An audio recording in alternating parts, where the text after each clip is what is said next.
What's happening in the world coming up on NTD News. First, our top stories. Operation Lone Star in Texas. New numbers detail the program's results. Authorities seized almost 1 billion doses of lethal drugs, among other things. Presidential candidate Robert F. Kennedy Jr. is picking up steam. He has the highest favorability rating in a new poll. We'll dive into what he has to say about it and what his appeal is. Twitter's Bluebird is flying away. Elon Musk announces a major rebrand, but some say it may hurt the platform. The IRS issues a warning about the massive amount of tax refund scams it's seeing this summer. Find out what to look for.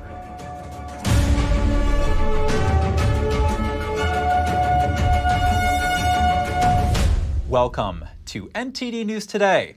I'm Chris Beers. Our top news: Biden administration officials are headed to Mexico to meet for 2 days on migration and drugs. They'll talk to both Mexican and Canadian officials.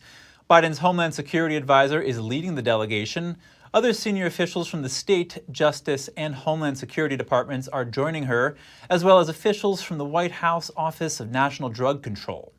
The presidents of the three countries met in January at the North American Leaders Summit. They established a trilateral fentanyl committee, which met last April. But the month of May saw a peak in daily illegal border crossings. That was just before the end of Title 42 pandemic-related policy that allowed U.S. officials to expel illegal immigrants on public health grounds. 2 years after its launch, Texas Operation Lone Star seems to be getting positive results. The state recently published numbers of border apprehensions and more under the program. Take a look. In March of 2021, Texas started Operation Lone Star. The program was meant to stop the smuggling of drugs, weapons, and people into the United States. It was launched in response to a surge in illegal immigration. The operation deployed air, ground, marine, and tactical border security assets to high-threat areas along the border. Now, 2 years after launching the program, the state released numbers on the operation's success a few days ago. The effort has led to more than 394,000 illegal immigrant apprehensions and more than 31,000 criminal arrests, with reports of more than 29,000 felony charges brought. In the fight against deadly drugs pouring into the United States, Texas law enforcement seized more than 420 million lethal doses of fentanyl during the border mission. In a statement, Texas Governor Greg Abbott said, "Every individual who is apprehended or arrested and every ounce of drugs seized would have otherwise made their way into communities across Texas and the nation due to President Joe Biden's open border policies." The Biden administration previously blamed factors outside its control for the border crisis, such as crime, corruption, and poverty in countries of origin. The administration also blames former President Trump for undermining the country's asylum system, which the current administration says it's trying to fix. The new numbers also show Texas has bused nearly 30,000 illegal immigrants to a number of Democrat-led cities. Out of those, around 10,000 were bused to New York City and another 10,000 to Washington, D.C. Texas officials previously said this serves as a wake-up call to Washington lawmakers. 5 migrants were found alive after they were abandoned by human traffickers last week in a mountain pass. The Mexican National Migration Institute says the migrants are from Colombia and Peru, and one of them is a minor. They were found by a rescue team after a 15-hour-long search in La Rumorosa Mountain Pass. It's in the Mexican state of Baja California, along the border with California. The group was found after one of them contacted Mexican authorities over the phone and reported they were abandoned by their so-called guide. The migrant also said they didn't have food or water and that a couple was traveling with their 4-year-old child who had signs of dehydration. The rescue operation ended last Wednesday, and the migrants were transferred to a shelter in Tijuana. Border officials inspect a pickup truck and find cocaine hidden in wheels of cheese. The pickup truck crossed into Texas from Mexico. The 22-year-old driver was taken into custody. Almost 18 pounds of cocaine were found in the cheese wheels. The driver told officials he was carrying cheese, but an X-ray scan showed there was something strange about it. Officials opened the cheese wheels and discovered 7 bundles of cocaine. The director of Customs and Border Protection at the Presidio port said smugglers will sometimes try to conceal contraband in items that appear innocent to deflect suspicion.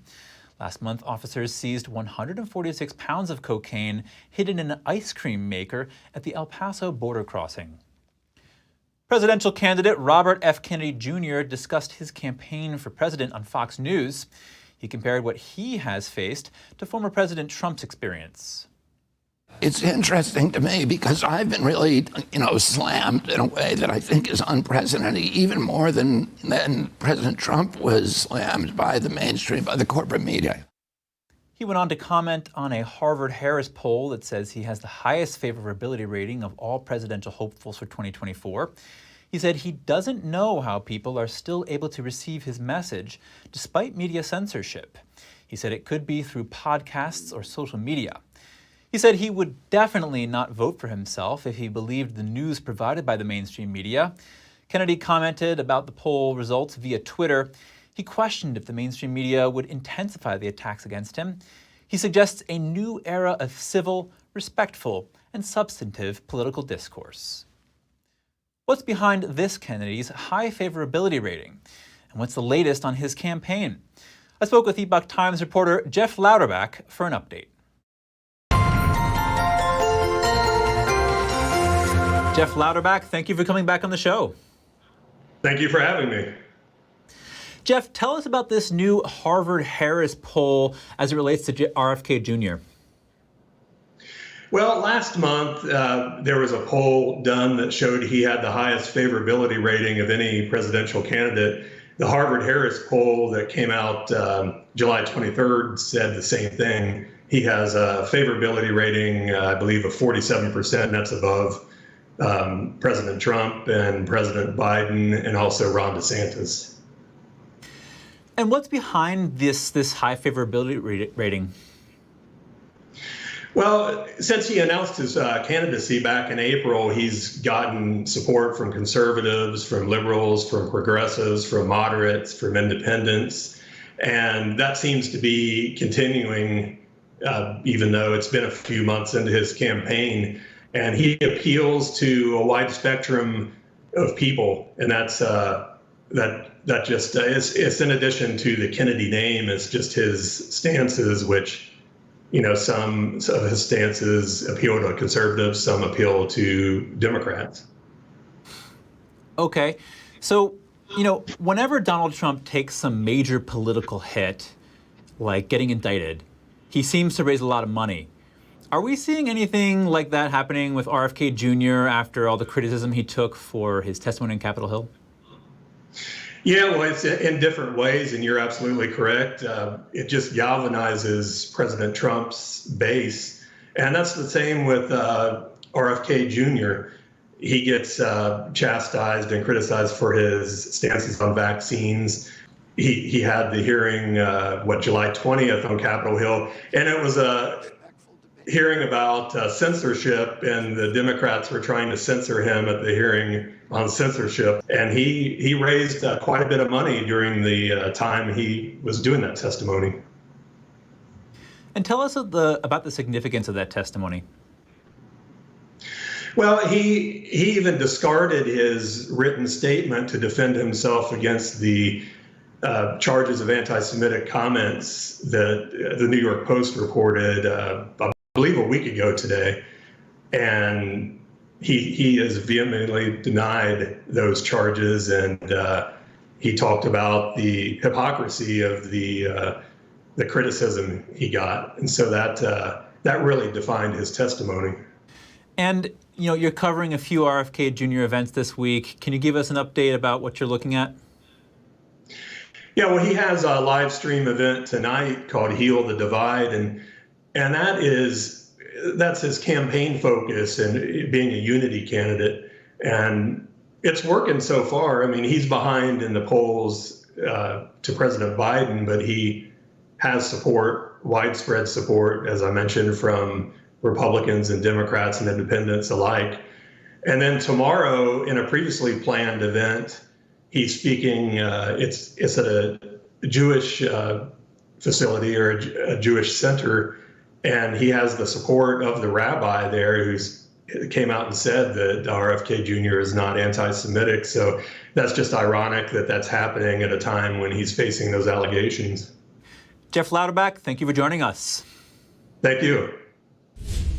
After the break, a historic strike is looming. involving thousands of UPS workers in the nation. The current contract expires at the end of the month. Musk unveils a new X logo for Twitter. Rebrand is just the latest in a series of abrupt moves by Musk since he took over. More in just a moment, here on NTD News Today.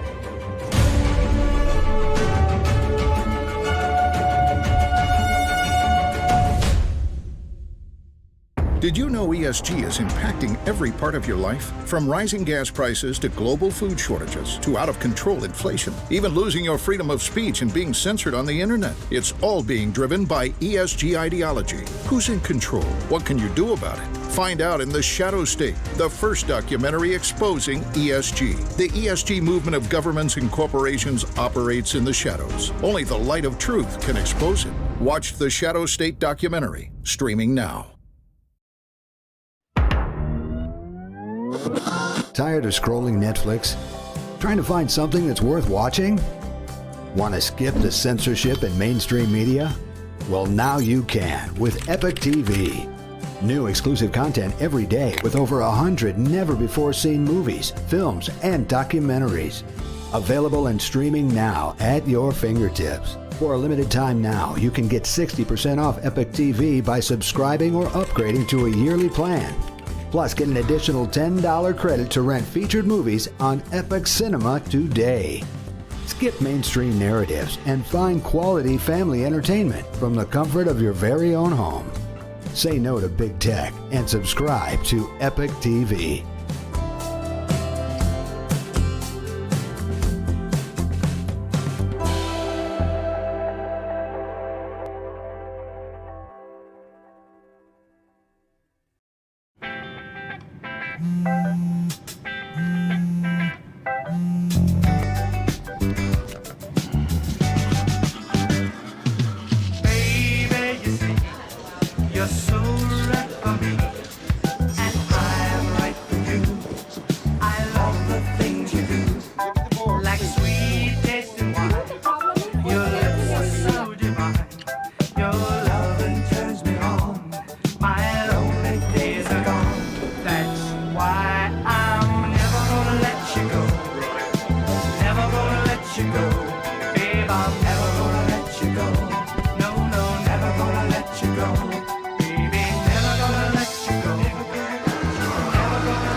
Here you go.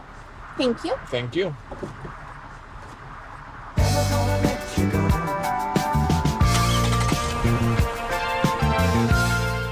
Anyone who's ever sold a home will tell you it's really hard. And it's one of the biggest financial decisions you'll ever make. That's why who you work with matters. Together with HomeLight, we take care of every detail.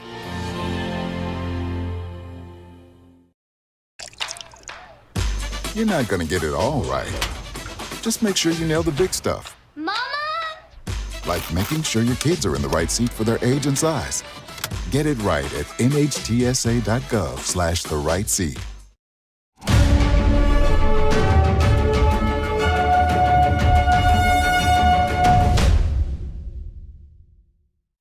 Welcome back. 14 Republican candidates are running for their party's presidential nomination next year. And as of yesterday, 7 of them have met the polling requirements to appear in next month's presidential debate. One is former President Donald Trump, who's leading the pack despite his legal entanglements. Florida Governor Ron DeSantis is a distant second in many polls, with tech entrepreneur Vivek Ramaswamy gaining ground. Both will be at the debate. Other candidates who have qualified include former Vice President Mike Pence, as well as former South Carolina governor and former ambassador to the UN, Nikki Haley.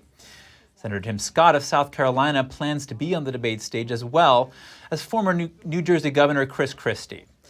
One of the requirements for the first debate is registering 1% in at least 3 qualifying polls.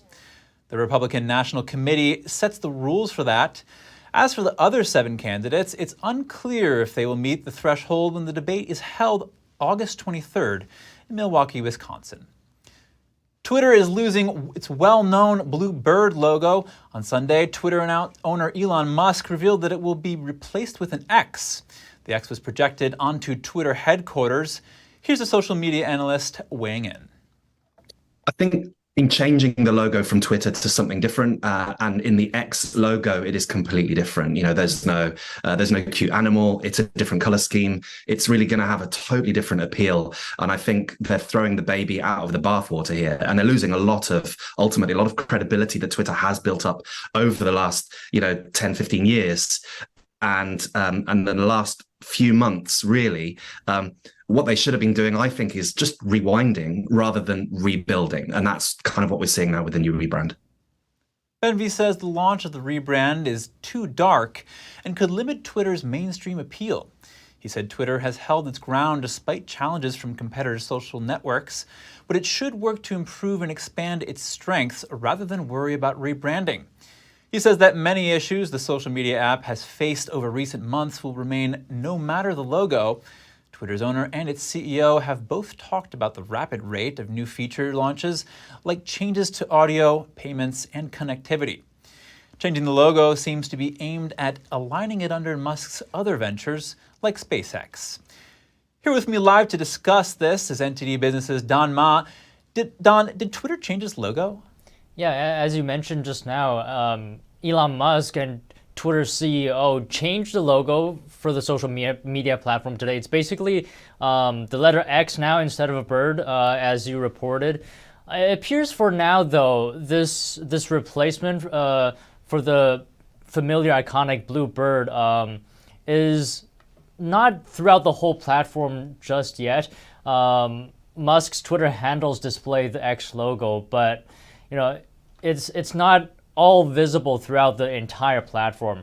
I was on Twitter this morning, and the hashtag Goodbye Twitter was trending with reference to the old logo. Musk over the weekend also polled his followers on whether they would like changing the site's color scheme as well from blue to black to match the color scheme of the new X. He also said, quote, "Soon we shall bid adieu to the Twitter brand and gradually all the birds."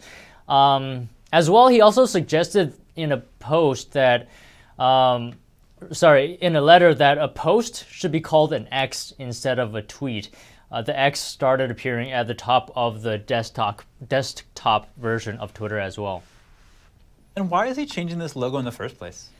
Elon Musk on Sunday hinted he would do more to take the social media company in a new direction with the rebranding. But mind you, the company has changed its business name as well to X Corp. So this is perhaps also reflecting Musk's vision to create an everything app like China's WeChat. Twitter's new CEO said that she hopes that X will go even further than Twitter did, and she also hopes that X will transform the global town square. Now, if you go to x.com, you get transferred to Twitter now. So, and here's a fun fact too. In April, the blue bird logo was temporarily replaced by Dogecoin's Shiba dog. Fascinating. What's been the reaction to this change out there? Well, it's definitely the talk of everyone on Twitter. Another hashtag welcome to X is also trending, and the reaction, as you would expect from Twitter, is mixed. You have the entire spectrum, basically. You have people who love it, people who support it, people basically who don't care, and people who hate it, and people that are making fun of it. But, of course, this is to be expected. It's completely normal to see on the social media platform. It's yet another change that Musk has made since acquiring Twitter, as you mentioned before. And do you think this rebranding will work out in Twitter's favor? I mean, that's really the question here, right? I mean, Musk hopes so for sure, but there are some concerns. For example, changing the logo from Twitter to something completely different. The question is it going to have mass appeal? Is it sort of throwing everything away to an extent? Is it going to alienate some users? Is it going to lose credibility? I mean, there's a lot of concerns here, but I won't go into too much detail here because I'll be talking to a social media professor about this on my show, NTD Business. But for sure, it definitely does have the potential to work out. Twitter has a lot of very loyal users that you're going to have a very hard time convincing them to leave the platform. But I think we can all agree that X looks basically nothing like a blue bird, right, Chris? Definitely not. Thank you, Don. Thank you. The clock is ticking on historic strike vote for thousands of UPS workers nationwide. The negotiations between the UPS and the Teamsters Union have yet to reach a deal, and the current contract expires July 31st. The union president held a rally over the weekend saying they are organized. Negotiations are set to resume this week. We've organized, we've strategized, now it's time to pulverize. Over the weekend, Teamsters Union General President and members speaking out at a rally in Atlanta ahead of a looming UPS strike vote. It comes after the two sides failed to reach a deal over workers' pay and benefits. If UPS workers walk off the job, the effect will be historic, the largest strike at a single company in American history. A way to stop concerned UPS customers from going to rival delivery services. We do not get a deal. UPS has chose to strike themselves, and we will withhold our labor July 31st at 12:01 a.m. But if we get a tentative agreement subject to ratification, and we're going to recommend it, then we will not withhold our labor. On Wednesday, UPS released a statement saying in part, we are prepared to increase our industry-leading pay and benefits, but need to work quickly to finalize a fair deal that provides certainty for our customers, our employees, and businesses across the country. On Saturday, O'Brien said 95% of the contract has been negotiated, adding that UPS knows they need to pay their members, including the part-timers. The packages don't move unless we move them. The stuff doesn't go anywhere unless we move it. According to a Teamsters spokesperson, negotiators from the two sides will meet up on Tuesday in Washington.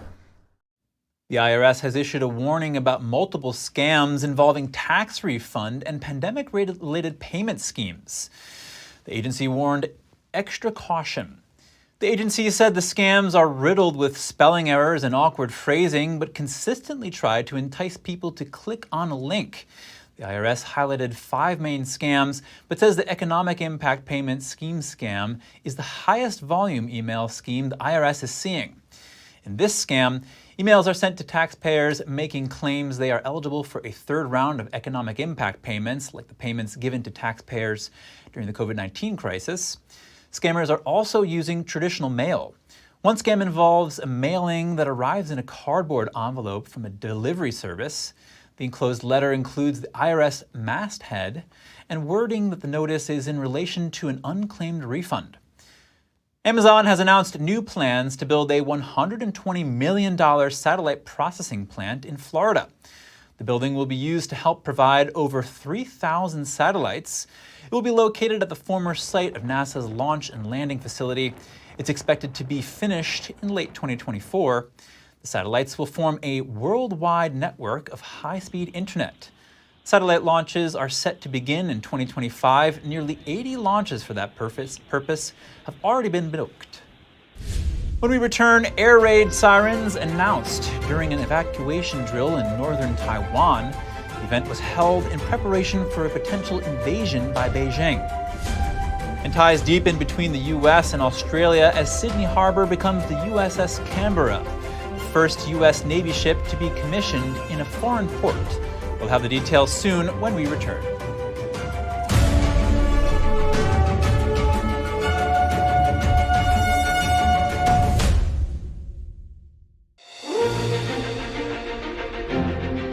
NTD's Capital Report. It's about getting answers, cutting through the fog of politics. It's about your questions and our chances to ask. What is the net impact of the American Carson Graves? Thank you for joining us. We're speaking to those in power to find out what does this mean for the people. We're here so you are in the know.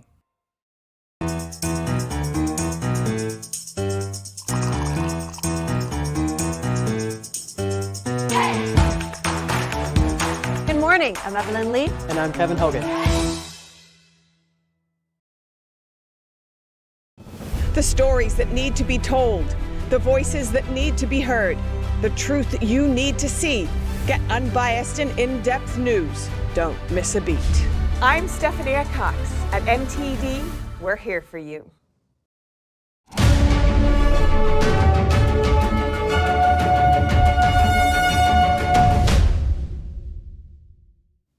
Back to the news. Secretary of State Antony Blinken says the United States is trying to strengthen lines of communication with China to avoid a conflict between the two superpowers.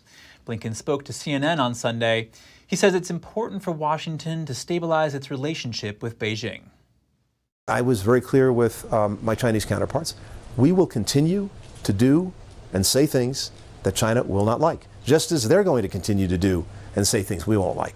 The test for us is whether we can manage our way through that, to make sure that we sustain these lines of communication, that we continue to talk, and that we work on, as I said, both dealing with the differences and seeing if we can cooperate. That's the way we're approaching it. I think it's the responsible thing to do. Meanwhile, Australia's Sydney Harbour welcomed the arrival of the USS Canberra. It's the first U.S. Navy ship to be commissioned in a foreign port. The USS Canberra officially joined the U.S. Navy's active fleet at a ceremony on Saturday. The combat ship is named after a Royal Australian Navy cruiser that was sunk in 1942. It was then supporting U.S. Marines landing on Guadalcanal. The U.S. ambassador to Australia said the weekend gathering was more than just a ceremony. It offered a chance to reflect on shared values between the two allies. Protecting freedom, preserving the stability and prosperity of the rules-based order, and doing the daily work of building a more just and peaceful world. So that's what Americans and Australians have been doing together for more than 100 years. Wherever USS Canberra is sailing and whatever challenges her crew may face, they are ready, as reinforced by this Warship's motto. And what is that?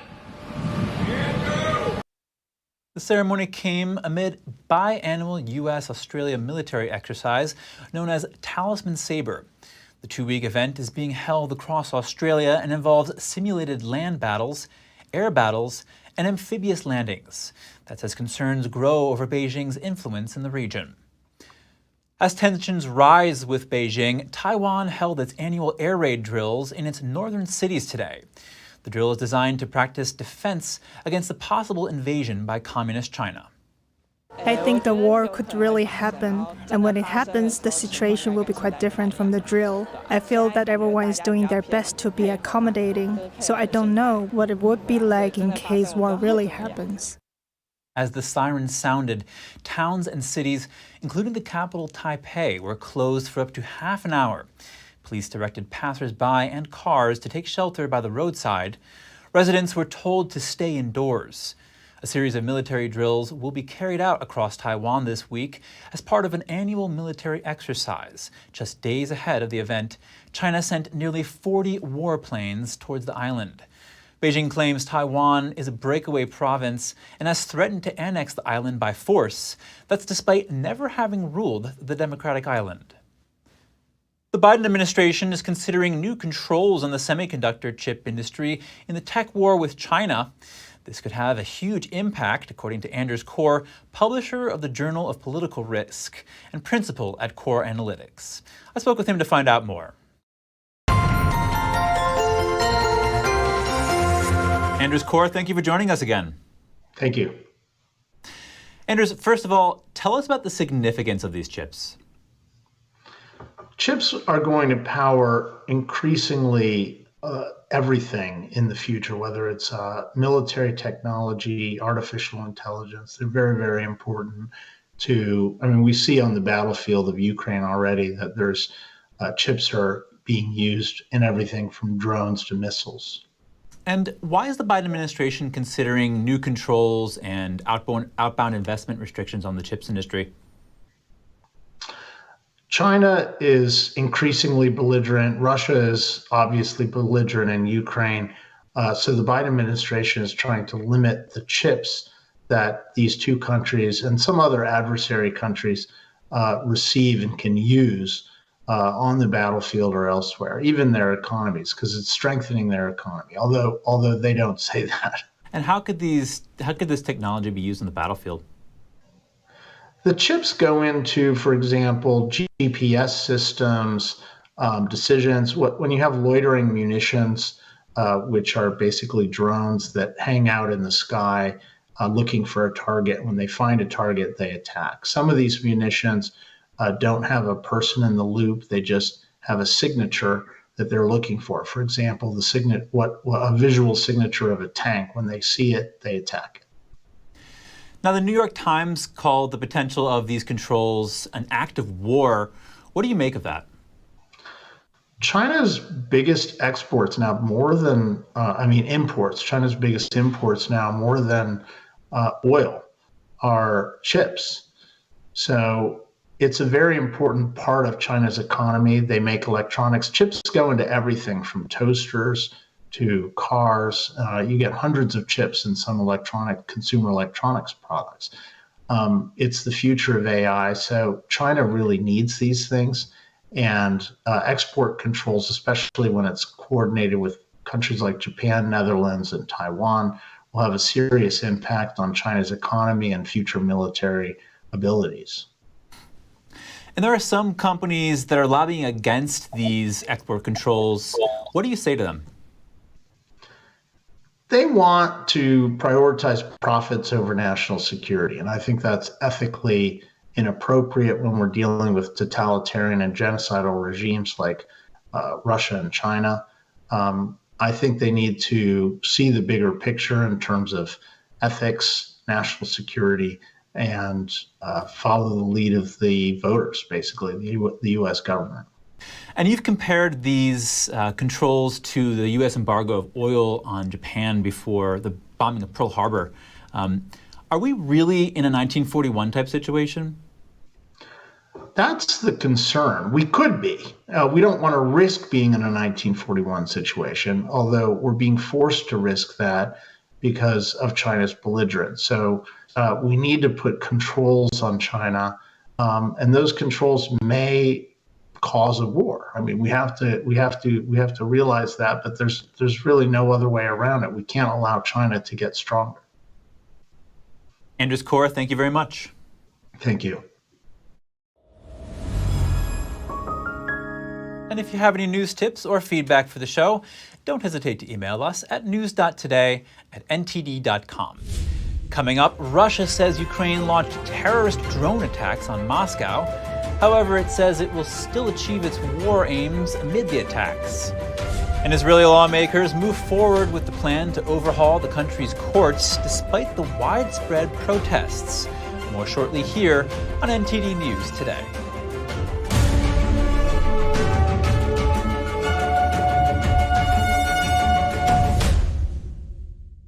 Shenyun Creations, the streaming platform from Shenyun, featuring world-class dance, past programs, and all original music.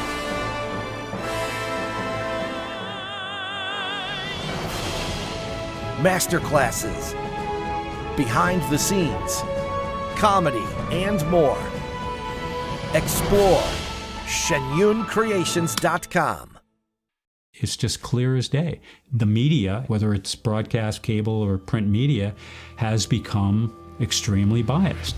And I started looking online for alternative ways to get information. And I saw an ad for a free trial.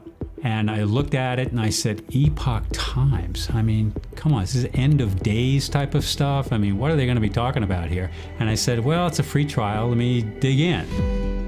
Is it giving me both sides? Is it giving me an objective point of view here? I have looked for opportunities to see where they might be biased, and I don't find it. It has given me a level of trust in media that I didn't think I'd ever get back. I love the Epoch Times because it has renewed my faith in the idea that a reliable, responsible, non-biased source of information is available. And I can say that I love it because of that. Hey, Bobo, do trees tell each other stories? I'm sorry. I'm afraid I don't know that. Hey, why don't we go find out? Listen. Can birds draw pictures? I don't have an answer for that. Dad, do stars visit their friends? Look!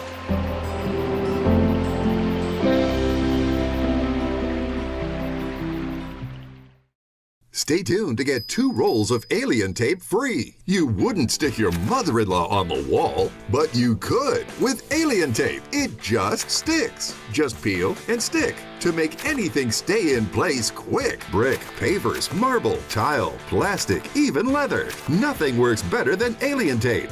You wouldn't stick your fishbowl on a moving car, but you could with alien tape. The secret is nano-stick technology that grabs and locks on to secure one side of the surface to the other. Alien tape secures in seconds, then twist, pull, and rinse to reuse. Call or go online to get your first roll of alien tape for just $19.99, plus shipping and processing. But to make this deal really stick, we'll give you 2 more rolls absolutely free. You get 3 rolls of alien tape for one low price. Order now.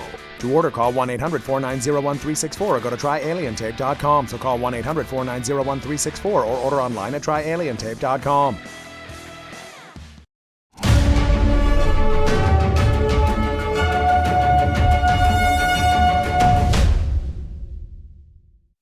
Welcome back, everyone. The Kremlin said today Russia would press on with what it calls its special military operation in Ukraine. It said it would achieve all of its aims despite Ukrainian drone attacks on Russia. Here's more. Russia on Monday accused Ukraine of a, quote, terrorist drone attack on Moscow. Moscow's mayor Sergei Sobyanin claimed that the alleged assault had hit 2 buildings, but said there were, quote, no serious damage or casualties. Russian TV station Rossiya 24 said that specialists had managed to jam the drones, which crashed without reaching their targets. It was unclear whether the drones hit the buildings when they were downed or whether they deliberately targeted those buildings. One building was a high-rise office damaged on Lykachev Avenue in the city's south. Russia's state news agencies reported, citing emergency services, that drone fragments were also found near a building on the Komsomolsky Avenue. Reuters footage showed a damaged building on the street. This local resident said she was woken by an explosion when her building started to shake. This man said he'd also heard a bang, but didn't see anything flying even though his windows were open at the time. The alleged attack comes after nearly a week of Russia's continued pounding of Ukraine's southern port of Odessa. On Sunday, missiles killed 1 person there, injuring scores and badly damaging a historic Orthodox cathedral. Video obtained by Reuters showed the cathedral in flames after the attack. In his nightly address, Ukrainian President Volodymyr Zelensky said almost 50 buildings were damaged, including 25 architectural monuments. There was no immediate comment from Kyiv about the drone attack. Ukraine almost never publicly claims responsibility for attacks inside Russia or on Russian-controlled territory in Ukraine. But it has been saying in recent months that destroying Russia's military infrastructure helps Kyiv's counteroffensive. Russian President Vladimir Putin has signed a law that increases the age limit for military reservists by 5 years. The amendments to the federal law on military duty and military service was published on the official portal of legal information. It raises the age limits for various categories of servicemen. For soldiers, sailors, and sergeants, the age limit increases from 35 to 40 years. For foremen and warrant officers, it increases from 45 to 50 years. And for midshipmen, it increases from 50 to 55 years. Additionally, the law extends the maximum age limit for those in the mobilization reserve. The new rules will take effect on January 1st, 2024, with a transitional period until about January 1st, 2028. During this period, citizens in the reserve will be gradually transferred to retirement. Israeli lawmakers approved Prime Minister Benjamin Netanyahu's plan to reshape the country's justice system despite massive protests. The changes aim to limit the Supreme Court's authority to challenge parliamentary decisions and alter the process of selecting judges. Netanyahu and his allies argued that these changes are necessary to curb the powers of unselected judges.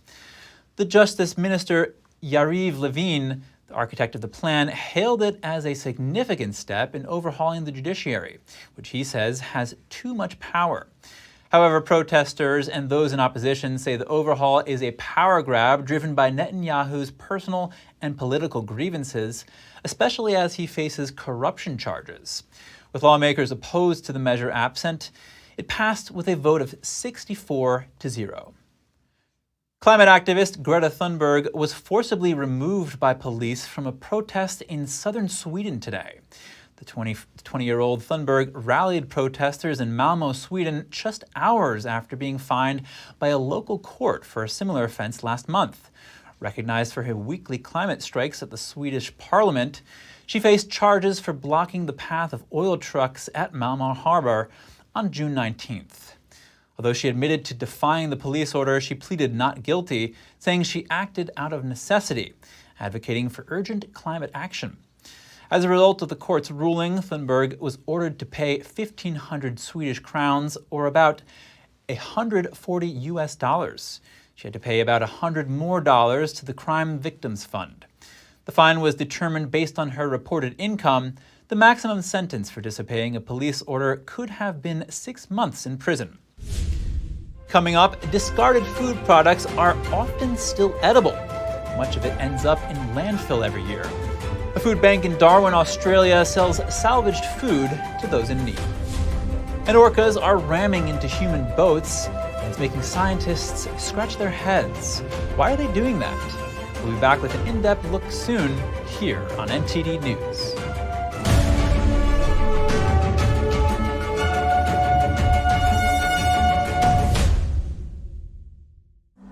Life doesn't always give you time to change the outcome. Prediabetes does. 1 in 3 adults has prediabetes, but with early diagnosis, prediabetes can be reversed. And you can change the outcome. Take the 1-minute prediabetes risk test today. Go to doihaveprediabetes.org. It's a painting that is peaceful. There's a lot of beauty in it. And you forget about whatever you might be worried about.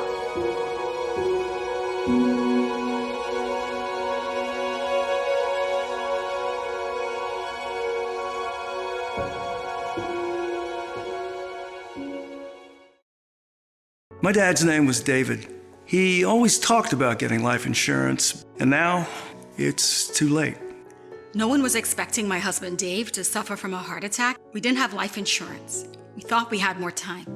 Don't be Dave, and don't wait until it's too late to get the life insurance coverage you need. And if you don't have enough insurance to cover funeral costs, credit card debt, and other expenses, your family is going to get stuck with the bill. Call now to get affordable life insurance. Just call 800-494-1562.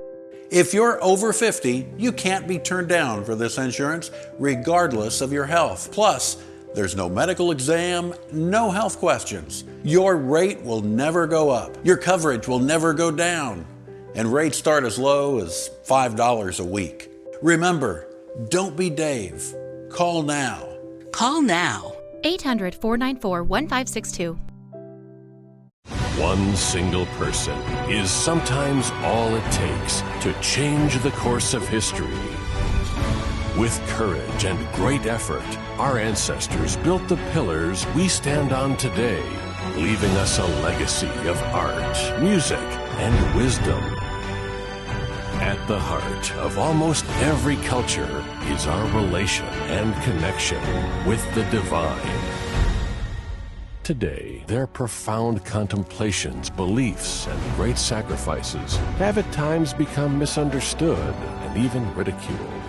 With the help of academic experts, we'll shine a new light on some of the most influential and courageous characters in history and the miracles that surround them.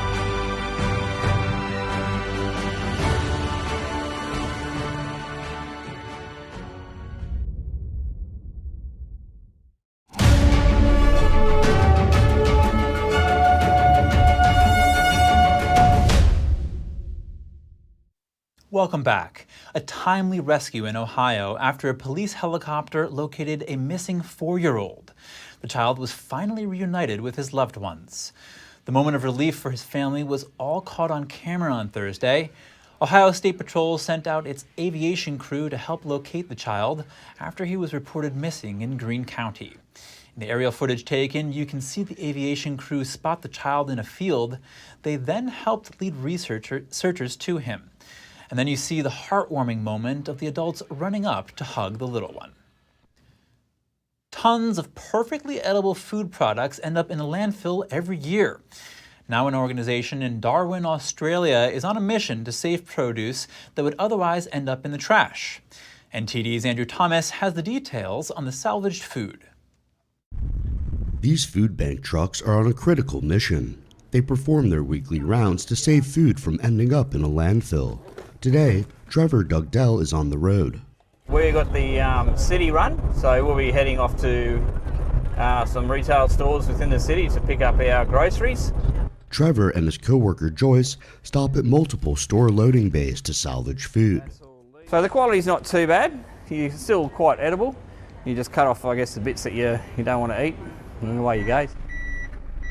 Sometimes they leave empty-handed, but after several hours, their truck is carrying hundreds of pounds of food. We've got some quite a bit of bread. We've got plenty of groceries and some fruit and veg.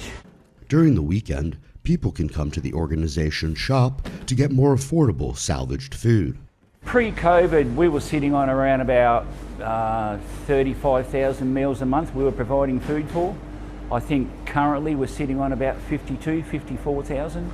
Food Bank Australia is a vital resource for people like Melisson Herbers. If in other store, there is some expensive stuff, I cannot pay for that because I'm low income. Darwin isn't the only place struggling with food insecurity. It's an increasing nationwide problem and a global one. Andrew Thomas, NTD News. On this episode of Strong Mind and Body, we look at the history of peppermint and how it can be used medicinally. Here's Gina Marie.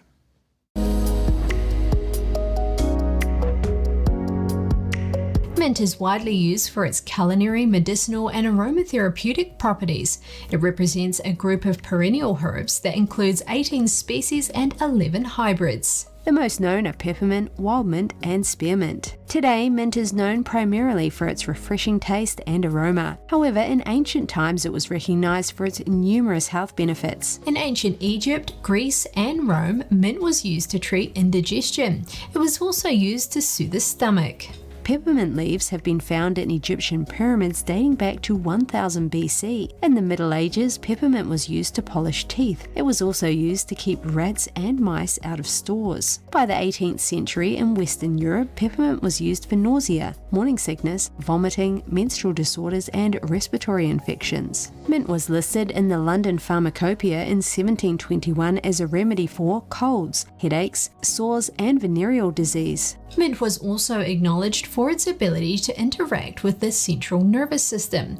For example, in South Africa, the dried leaves were burned and the smoke was inhaled as a treatment against mental illness. Recently, scientists have confirmed the effectiveness of these ancient practices. Numerous studies demonstrate that mint can regulate the nervous system. Peppermint can replace several man-made medications commonly found in a modern first aid kit. Let's look at headaches. When experiencing a headache, try to reach for peppermint instead of aspirin or Tylenol. Man-made drugs are commonly believed to be more effective than natural medicine, but the scientific research suggests otherwise. Local topical application with peppermint oil is effective in treating tension headaches. Next is nausea. When experiencing nausea or motion sickness, reach for peppermint. A study was published in the medical journal Nursing in 2016. It concluded that peppermint oil inhalation is a viable first-line treatment for nausea in post-operative cardiac surgery patients. Post-surgery, 34 patients experienced nausea with an average nausea rating of 3.29 on a scale of 0 to 5, with 5 being the worst.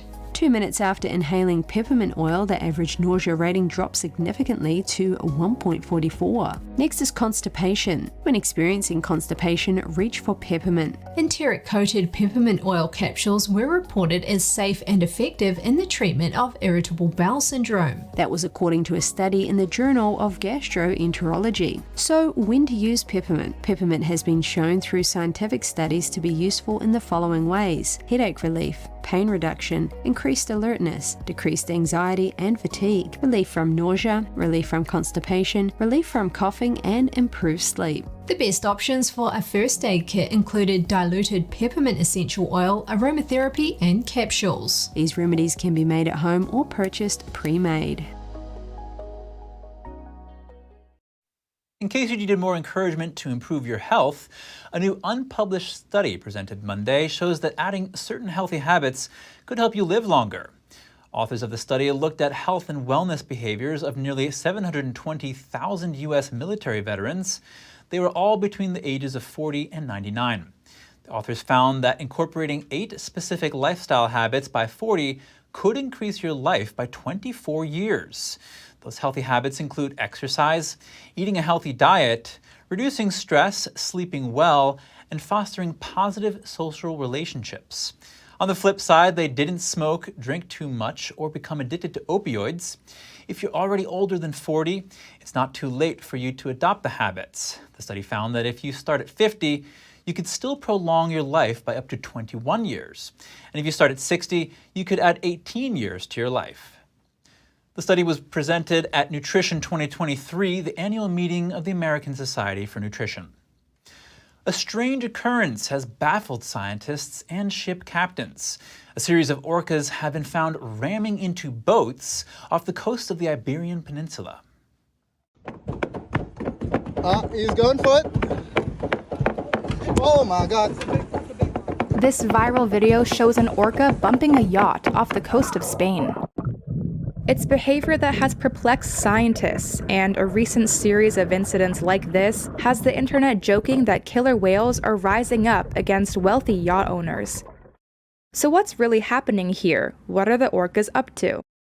While many theories are circling, researchers agree the least likely reason for the strange behavior is aggression. They're incredibly social animals, they're curious animals, they're playful, and I think that that's what they're doing. Dr. Deborah Giles is an orca researcher at the University of Washington. They're just, for whatever reason, again, maybe a vibration or the way the water moves around those parts, or they're just using them as something to grab onto to go for a ride. Dr. Michael Weiss has another theory. We've seen killer whales do fad-like behavior, and other cetaceans have fads. Our southern residents had a fad where they were wearing salmon on their head for a summer, and everyone was doing it, and then no one was doing it. It seems that most likely there was 1 or 2 whales who kind of started doing it, and other whales learned. But playful or not, the damage to the boats is real. Yeah, oh my God. A sailing boat had to call for rescue in May after a group of orcas broke its rudder and pierced the hull of the ship. Weiss warns the memes may be fun, but they shouldn't change human behavior around the animals. I think the 2 most tragic ways that this whole saga could end are either, through a horrible accident, one of these interactions ends in a person being seriously hurt or killed, or the killer whales don't hurt anybody, but people get so riled up and so nervous and afraid that someone gets their gun and goes out and tries to shoot a killer whale. Researchers aren't sure how long this unique behavior will last. We don't know. We're never going to know exactly why. At least it is for me. I like for the whales to keep their secrets. Thank you for tuning in today. I'm Chris Beers.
Thanks for watching us on YouTube. Did you know YouTube only keeps selective videos on its platform? So if you want to make sure you get the full picture, just subscribe to our newsletter. Go to newsletter.ntd.com and sign up. It's free.